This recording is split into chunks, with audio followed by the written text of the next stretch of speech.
Hey fellow investors, the markets have rebounded from their bottom 2 weeks back. The S&P 500 has already rebounded more than 6%. Most Asian and European markets have recovered as well. Singapore's Straits Times Index or STI has rebounded almost 10% from its bottom. You can almost feel the shift in sentiment, from panic to relief, and now, maybe even optimism. Since the start of April, it felt like we were caught in a financial storm. Markets were tumbling. The U.S. dropped its tariff bombshell, and investor sentiment took a hard hit. But now, the skies seem to be clearing. First, the U.S. backtracked slightly, announcing a 90-day pause in tariffs for all countries except China. That gave the market some relief. Then just days ago, another U-turn. Electronics like phones and computers were granted exemptions.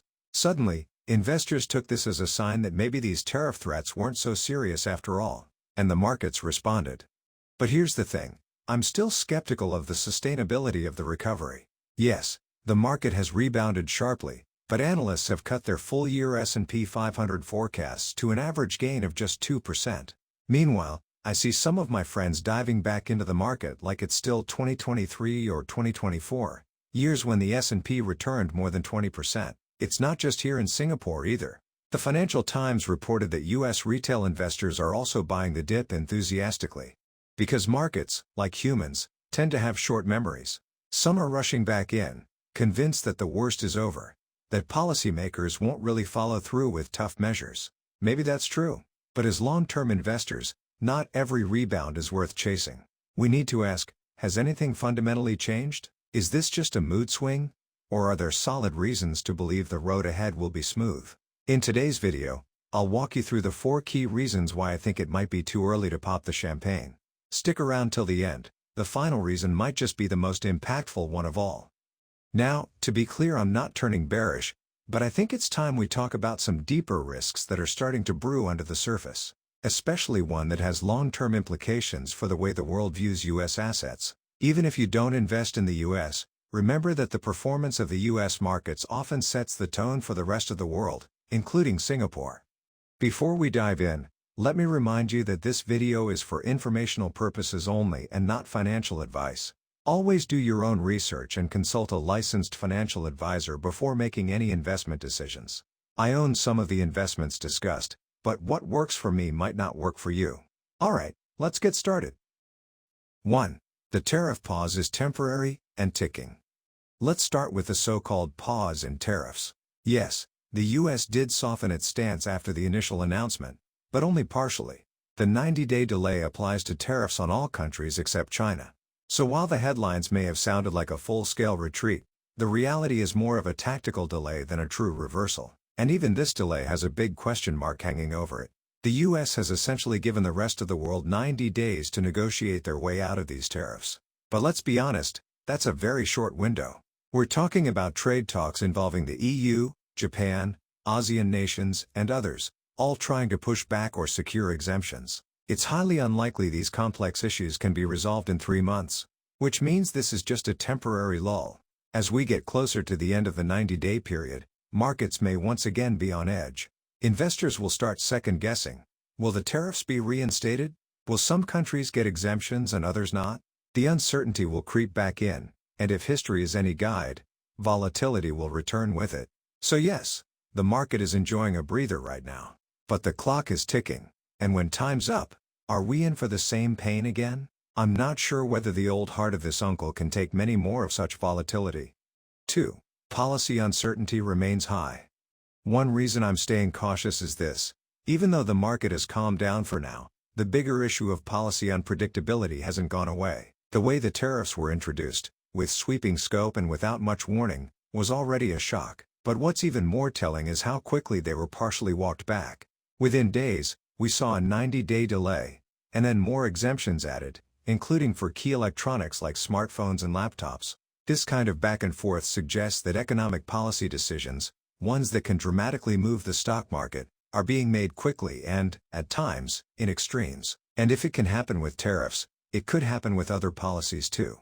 Whether it's new restrictions, changes to taxation, or moves that affect specific sectors or countries, markets now have to price in the possibility of sudden, sweeping decisions that weren't even on the radar a week ago. For investors, This makes planning much harder. It's not just about watching economic data anymore, it's about guessing what might come next from a policy perspective. For me, it's honestly quite frustrating. With all this policy uncertainty, it sometimes feels like the hours spent analyzing company fundamentals or listening to experts break down demand outlooks can be rendered meaningless overnight. Because right now, the next big price move might not come from earnings, sales, or business performance, but from a sudden policy shift. And that makes it harder for fundamentals-driven investors like us to make confident, long-term decisions. And when that unpredictability becomes the norm, the risk premium across all markets tends to rise. Before we move on, if you found the content useful so far, do give this uncle a like and consider subscribing to the channel. It really helps more people discover the content, and more importantly, it helps us grow a community of like-minded investors where we can all share ideas, learn from one another, and invest wisely together. 3. Inflation concerns persist, and tariffs add a new twist. While recent inflation readings in the US have shown some easing, investors aren't celebrating just yet. That's because there's a new wild card on the table: tariffs. In a recent statement, Federal Reserve Chairman Jerome Powell said the Fed will need to closely monitor the impact of these tariffs on price trends in the US before making any moves on interest rates. And that's a big signal. Why? Because tariffs, especially the broad-based ones recently announced, can be inflationary. They raise the cost of imported goods, which can ripple across the entire economy, from manufacturing to retail to consumers. So while the current data might suggest inflation is moderating, the risk is that it could flare up again. And if that happens, it could force the Fed to either delay rate cuts, or in a worst-case scenario, even raise rates further. That's not a small issue. Higher interest rates impact the whole market, but they're especially painful for investments that rely on leverage, and that includes REITs and smaller companies. If inflation surprises on the upside and policy has to stay tight for longer, many income-generating assets could come under pressure again.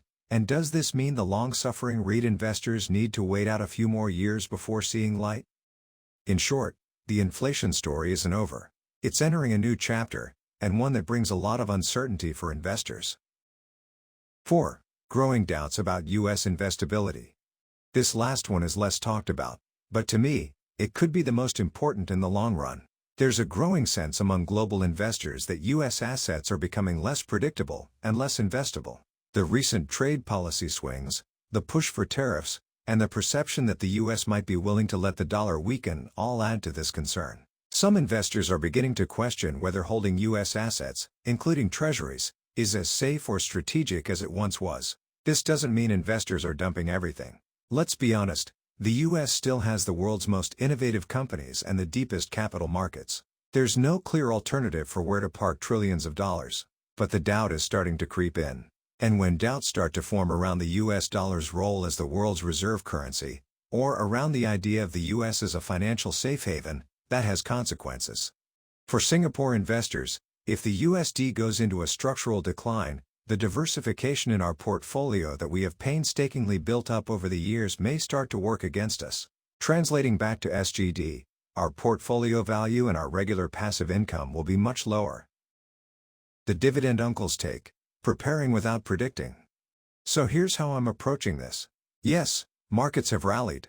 Yes, yields have calmed, for now. But if we take a step back and look at everything that's unfolded over the past 2 weeks, the big picture hasn't exactly improved. In fact, it's gotten more complicated and the uncertainty has spiked. Short-term relief is one thing, but for long-term investors like us, we've got to ask, what's really changed?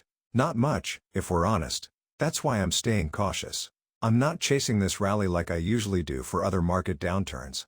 I've shared at the start of the year that I'm looking to tone down the risks of my portfolio, shifting towards fixed income, diversified hedge funds, and raising cash. I'm reviewing to see whether it may be worthwhile to shift my fixed income exposure to SGD denominated or at least SGD hedged. I'm still on top of the regular purchases of REITs and ETFs, but I have to keep reminding myself that not every recovery is worth jumping into. Some are just sugar highs. This is what I'm personally doing based on my goals and risk profile. It may not be suitable for everyone. The biggest concern I'm watching? The growing doubt about the long-term investability of U.S. assets. If confidence in U.S. financial erodes, we're talking about a risk that's far bigger than just a stock market correction. If the USD goes into a structural decline, there might be substantial consequences. For one thing, Singapore investors' assets in USD will be worth less when translated into SGD, be it for passive income or overall portfolio value. So what am I doing? I'm staying diversified, keeping some dry powder, and above all, keeping my emotions in check. No fear, no FOMO. Just strategy. And if you've been feeling that itch to do something, maybe this is your moment to pause and review first before taking the next step.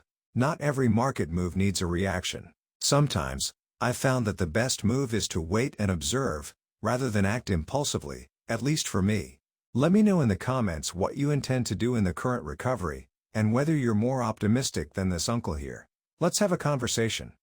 Until next time, stay calm, stay sharp, and stay invested with purpose.